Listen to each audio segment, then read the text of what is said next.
Hello everyone, welcome to a very weird video that I think is probably the first of its kind on YouTube. For you see, this is a video with a countdown. As time ticks on, this video will gradually become more and more unwatchable. But how and why is this the case? Have I simply gone mad after nearly a decade on YouTube? No, I am the Spiffing Brit, a professional exploiter and breaker of algorithms, games, and occasionally international law. As many of you brilliant subscribers will know, a regular pastime of mine is to find loopholes and potential vulnerabilities with how YouTube's algorithm is designed. Often these are lots of little short decisions or actions that YouTubers can take to give them an unfair advantage against other creators. In the past, some of my small and humble little exploits have included printing views out of thin air whilst live streaming, duplicating like counts, and of course probably my most dangerous one, destroying another creator's video performance by buying ad space for it amongst terrible demographics. Yes, that's right, I introduced PvP mechanics into the YouTube algorithm. Surprisingly, after all of this, YouTube has not sent any assassins against me. Or perhaps they never got past my ferocious battle corgi. Still, here I am, once again shouting from the rooftops that my next grand experiment is ready, and here you stand ready to be a glorious set of guinea pigs. My goal for this video is to manipulate YouTube watch time over a greater level than we've ever achieved. We have done previous videos where we increase watch time and retention on shorts, or videos that you must watch at a slower speed, and this has taught us that viewer retention and average viewer statistics are quite possibly the most valuable in determining how much YouTube wants to push a video. However, my previous experiments have lacked one important statistic: length. So before we dive into this video's experiment, it's time for a quick explainer of the modern YouTube algorithm, what's changed, why it's important, and how we can break it. So make sure you're comfortable, you've grabbed a warm cup of tea, as this is where the fun begins.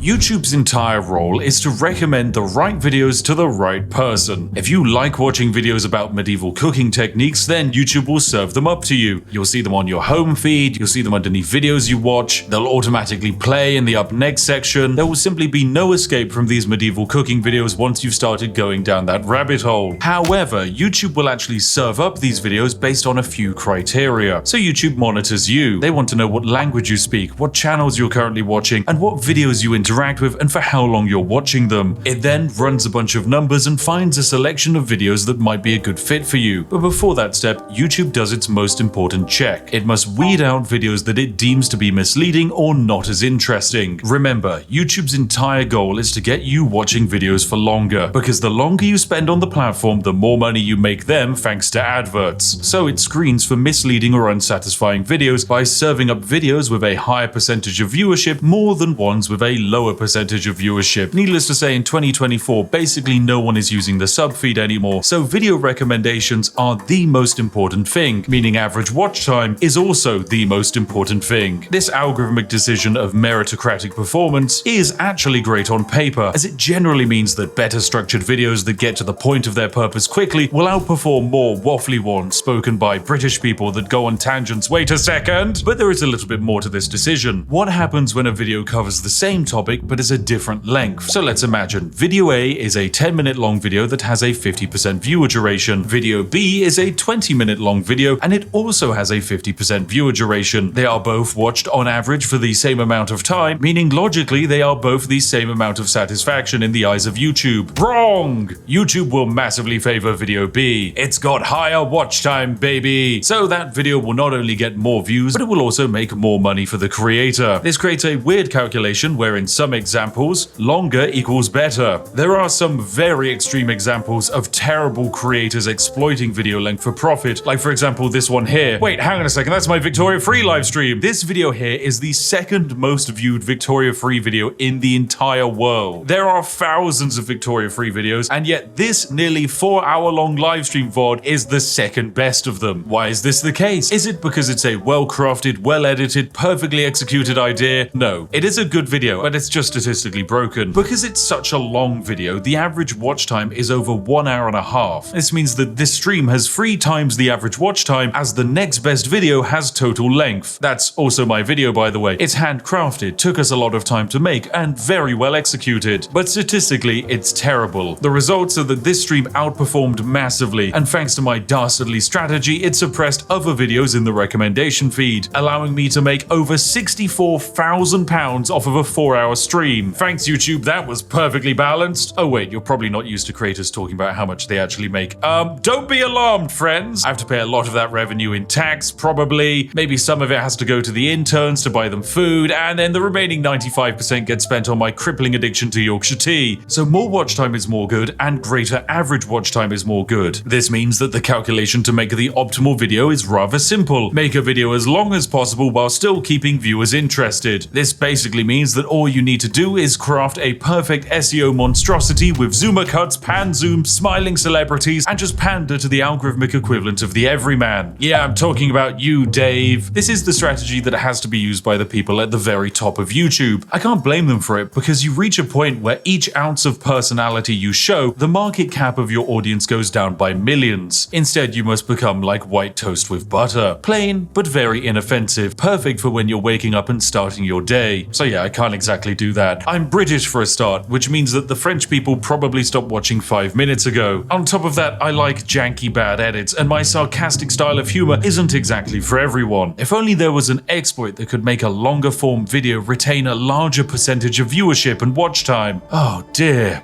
if only.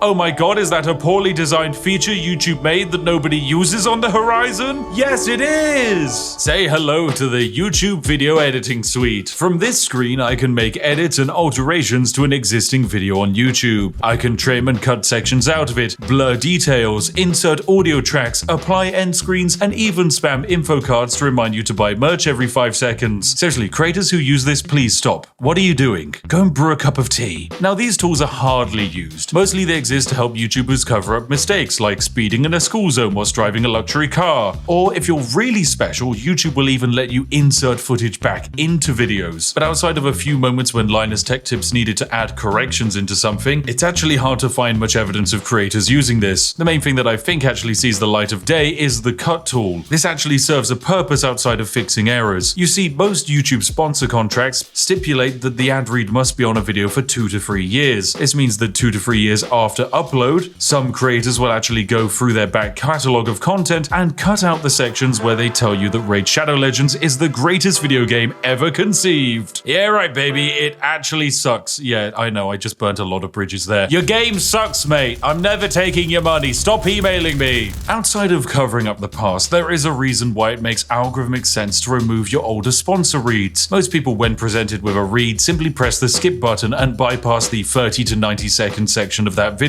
This means that those sections massively lower the average watch time and retention of the overall video. So by removing a section where only 10% of the audience is watching and bring it back to a 50% average retention section, then that's a net benefit on the video's performance. So logically in the long term, that's better, that's more views and more money. But all of this is curious. What if we took it even further beyond? And what if we did it backwards? Yeah, this is where I had a brilliant idea. What if we created an average video with good statistics and then cut the end off of it? Welcome to my grand plan. You're currently watching one of 2 versions of a video. One version ends sooner than the other. If you're watching this video too late, then the entire second half of this video has been cut off and you'll never actually know what it was. You'll never even be able to watch it again. And the science behind it is rather simple. I can make a video like this be watched by 2 types of viewers. One set of viewers are watching a full-length version. If the video is 20 minutes long and the average watch time is 10 minutes, that video has given me a 50% retention. However, the second viewer, which might be you, watches the second shortened version. Let's say this video is now only 10 minutes long, but you still watch it for 50% of its length. Well, the problem is that YouTube can't delete the watch time that this video has generated, and all of the statistics just pile up onto the back end from the original version. So all of those longer views are added onto the new shorter version of the video. If half the views are on the long version and half the views are on the shorter version, we balance out at an average watch time of 7.5 minutes or 75% retention. Of course, the longer the section that we end up deleting, the better. If I add a 10-hour long Skyrim Let's Play after this and people watched it for an average of 2 hours, I could probably end up with one of the highest average retentions on a 10-minute video that the world has ever seen. And you know what? Maybe that is what I've done. But you have absolutely no way of knowing because there's a chance you're watching this video after the great cut. So there we go, job done. This video is perfect. I've just become a quadrillionaire and the largest YouTuber on the platform.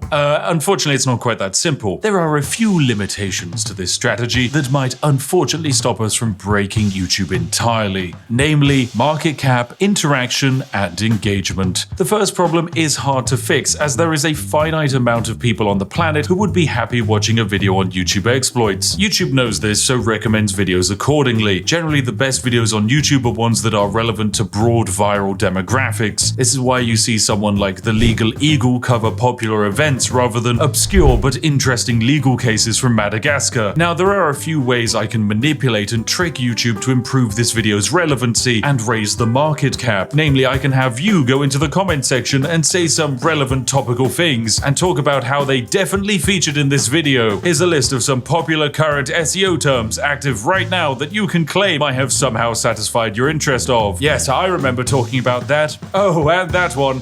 Yes. Oh, how interesting. I love insert thing here. Not only does this help with the reach of the video, but it also counts as engagement. All forms of engagement with this video and the channel will work positively to this video's success. From commenting, liking, sharing, and even voting in community posts, weird things like making clips of this video are another brilliant way of adding views. And in fact, there's a weird exploit that you can use to view bot without damaging a video's performance. Anyway, no, I'll save that for another day. It's too complicated and potentially illegal. But yes, it's entirely possible that this video right here will become my most viewed video. And of course, it's going to be a video that outside of a select few, no one will ever see it in its entirety. Of course, some people might spoil what comes after this. And so that's why I think it's important for you to comment and wildly speculate what the other half of this video actually was. I like it to be a mystery. So if you could please go into the comment section and write some absolute wild ideas about the other half of the video, then that would be great. Of course, the real ones know it's going to be the hotly anticipated Mavis Beacon teaches typing exploit video. For what a banger that's gonna be. Anyway, this is where you watching at home are going to be separated into your two groups. If you missed the original version, don't be upset. I'm a strong believer that some things shouldn't last forever, and online most content is preserved. So perhaps just this once, it's okay to create a piece of media that is finite and unique. For this project to be classed as a success, there will need to be a long-term analytical trend that shows that the average watch time had a positive impact on the impressions and reach of this video. These impacts will probably take a week or so to materialize, so check back in a few days' time and take a look at how things are shaping up. Anyway, thanks for watching, you majestic sausages. We're about to continue the video for some of you, but for others, better luck next time. You should have had notifications enabled. Thank you for watching, and goodbye for now.